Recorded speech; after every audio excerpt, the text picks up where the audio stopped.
আসসালামু আলাইকুম ওরহমতুল্লাহি ওবরাকাতু। প্রিয় বন্ধুরা, ইউরোপ ইনফরমেশন বাংলা চ্যানেলের পক্ষ থেকে দেশ এবং দেশের বাইরে যে যেখান থেকে আমাদের আজকের নতুন আরেকটি ভিডিও দেখছেন সবাইকে জানাই স্বাগতম।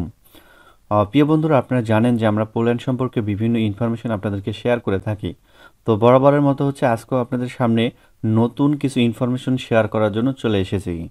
তো অনেকেই আমাকে প্রশ্ন করে যে ভাই, পোল্যান্ডে দ্রুত কার্ড পাওয়া যায়, এইরকম কি কাজ করলে আমরা দ্রুত কার্ড পেতে পারি, এ সম্পর্কে আলোচনা করব এবং পাশাপাশি অন্যান্য অনেকগুলো বিষয় আমাদের কাছে প্রশ্ন এসেছে, সবগুলো বিষয় নিয়ে আলোচনা করব। তো ফার্স্ট আমরা যে বিষয়টি আলোচনা করতে যাচ্ছি সেটি হচ্ছে পোল্যান্ডে কোন কাজ করলে আপনি দ্রুত কার্ড পাবেন।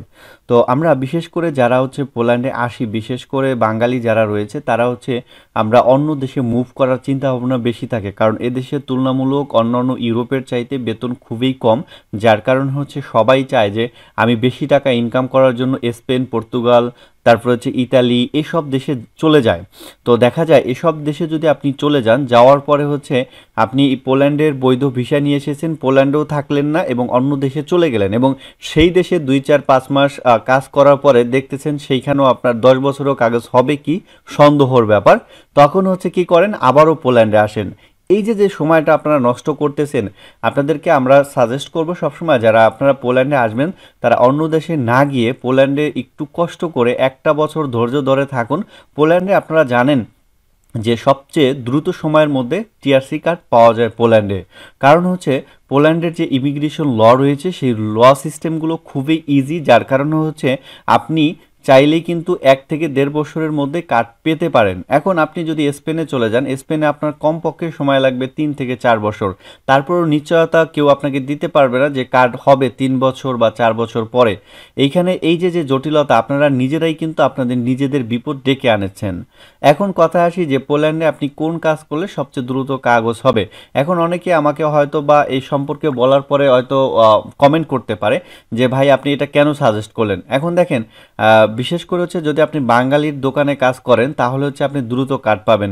এখন অনেকেই বলতে পারে যে ভাই আপনি বাঙালিকে সাপোর্ট করতেছেন, বাঙালিরা তো অনেক কষ্ট দেয়, অনেক প্যারা দেয়, তারপর এখানে বেতন খুব কম দেয়। হ্যাঁ ভাই, আমি মানি, সবই কিন্তু মানি, কিন্তু আপনি যদি পোল্যান্ডে যদি পলিশ কোম্পানিতে জব করেন তাহলে কাগজের কোনো দায়ভার তারা লাইবিলিটি নিবে না। এক কথা আপনি পলিশ কোম্পানিতে চাকরি করলে এজেন্সির মাধ্যমে আপনাকে যেতে হবে, ওই এজেন্সির কাগজপত্রে আপনাকে দিবে এবং আপনি সেটি লয়ার কাছে নিয়ে যেতে হবে। এই যে যে এক্সট্রা একটা প্যারা থাকে সেটা কিন্তু আপনাকেই বহন করতে হবে। আর যদি আপনি ভালো ইংরেজি না জানেন তাহলে কিন্তু লয়ারের সাথে কথা বলতে পারবেন না, সচরাচর অন্যজনের সহায়তা আপনাকে নিতে হবে।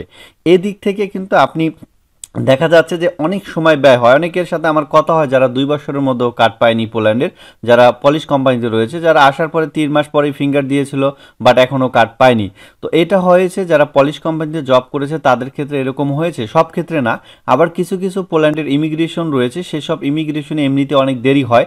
যেসব ইমিগ্রেশনে বেশি দেরি হয় সেগুলোর মধ্যে কাতোবিস 1 নম্বরে একটা ইমিগ্রেশন রয়েছে, সেখানে সবচেয়ে বেশি দেরি হয় কাগজ পেতে। আর এখন আসি যে আপনারা যারা অন্য দেশ থেকে আসতে যাচ্ছেন পোল্যান্ডে, যেমন আমার সাথে অনেকেই কন্ট্যাক্ট করেছে যে রোমানিয়া, তারপরে আপনার ডেনমার্ক, তারপরে রয়েছে বুলগেরিয়া, তারপরে রয়েছে ক্রোয়েশিয়া, যে ভাই আমি এখানে আসলে কি পোল্যান্ডে কাগজ করতে পারবো কিনা।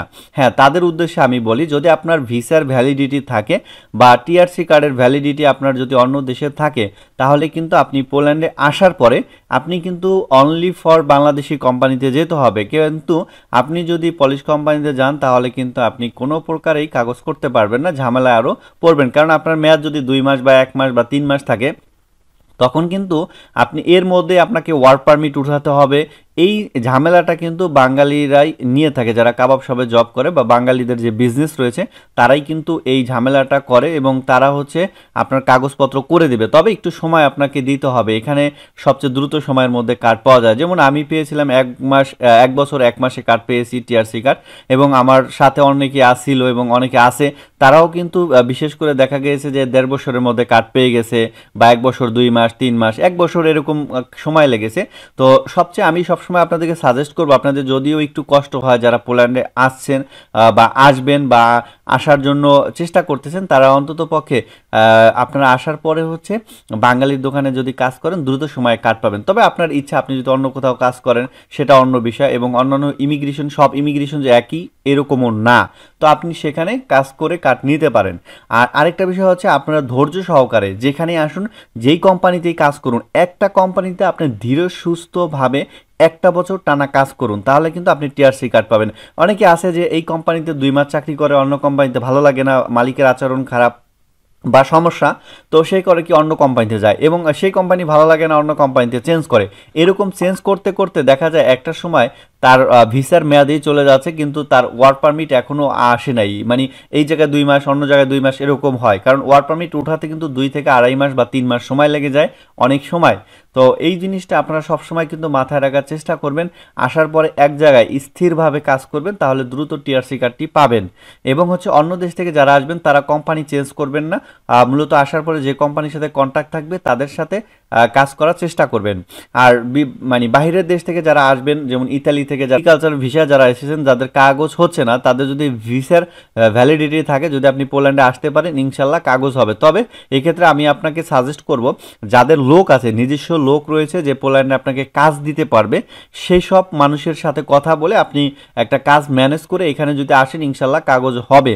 তবে অনেকে আমাকে বলে যে ভাই আপনি নিয়ে দিতে পারেন কিনা, বা আপনি কি এই কাজ করেন কিনা। আমি আপনাদেরকে বলে দিচ্ছি ভাই, আপনি ভিসা রিলেটেড এবং হচ্ছে, আমি কোনো দালাল না, আমি যে মানুষকে আনি বা এনে চাকরি দেব বা তার বিনিময়ে কোনো ফায়দা নেব, এইরকম কোনো কাজ আমি করি নাই আর করবও না। যদি পারি 2-1জনকে হেল্প করি, না পারলে না করি, এইটাই হচ্ছে আমার নীতি, এবং আমি এইভাবেই কাজ করে যাচ্ছি। তো প্রিয় বন্ধুরা, আপনাদেরকে অথেন্টিক কিছু ইনফরমেশন দেওয়ার চেষ্টা করলাম, আশা করি আপনাদের কাজে লাগবে। আর হচ্ছে সামনে হচ্ছে জুলাই এবং আগস্টের অ্যাপয়েন্টমেন্ট ভিএসএফ গ্লোবাল সার্ভে, যেটা হচ্ছে ইন্ডিয়াতে, এই অ্যাপয়েন্টমেন্টের কাজ আমরা নিজেরা করি এবং ধীরস্থিরভাবে আমরা করে যাচ্ছি। অনেককে আমরা সন্তুষ্ট করতে পেরেছি এবং হচ্ছে অনেককে দিচ্ছি। তো অনেকেই ফাইল কিন্তু জমা করছে আমাদের মাধ্যমে। তো আপনারা অনেকে আমাকে পারমিট এবং হচ্ছে অ্যাপয়েন্টমেন্ট চেক করতে দেন, এরপরে আমি ভিডিও আপনাদেরকে করে দেব যে কোনো ধরনের পারমিট এবং অ্যাপয়েন্টমেন্ট ফ্রিতে চেক করা হবে না। কারণ হচ্ছে আমি একজন মানুষ, আমাকে 2, 3, 4, 5টা অ্যাপয়েন্টমেন্ট চেক করে দেওয়া যায়, কিন্তু আপনারা যেভাবে আমাকে অ্যাপয়েন্টমেন্ট এবং হচ্ছে ওয়ার্ক পারমিট দিচ্ছেন, এভাবে কিন্তু আমি চেক করতে পারি না, কারণ আমি দেশের বাইরে কাজ করতে হয় এবং কাজ করে আমার জীবিকা নির্বাহ করতে হয়। সো আপনাদের এই টাইমে আমি দিতে পারি না। তো আপনাদের জন্য একটা সুবিধা থাকবে, সেটা হচ্ছে যে আমি একটা নাম্বার আপনাদেরকে দিয়ে রাখবো, সেই নাম্বারে হচ্ছে কন্ট্যাক্ট করলে আপনারা হচ্ছে পোল্যান্ডের নাম্বারই, সেই নাম্বারে আপনি কন্ট্যাক্ট করলে অবশ্যই আপনাদের পারমিট এবং অ্যাপয়েন্টমেন্ট চেক করে নিতে পারবেন। তার বিনিময়ে তাকে পারিশ্রমিক দিতে হবে, সে এইভাবে কাজটা করে দেবে। তো প্রিয় বন্ধুরা, ভিডিওটি কেমন লাগলো অবশ্যই জানাবেন। পরবর্তী ভিডিওতে দেখা হচ্ছে নতুন কোনো বিষয় নিয়ে পোল্যান্ডের। আসসালামু আলাইকুম ওয়া রাহমাতুল্লাহি ওয়া বারাকাতুহু।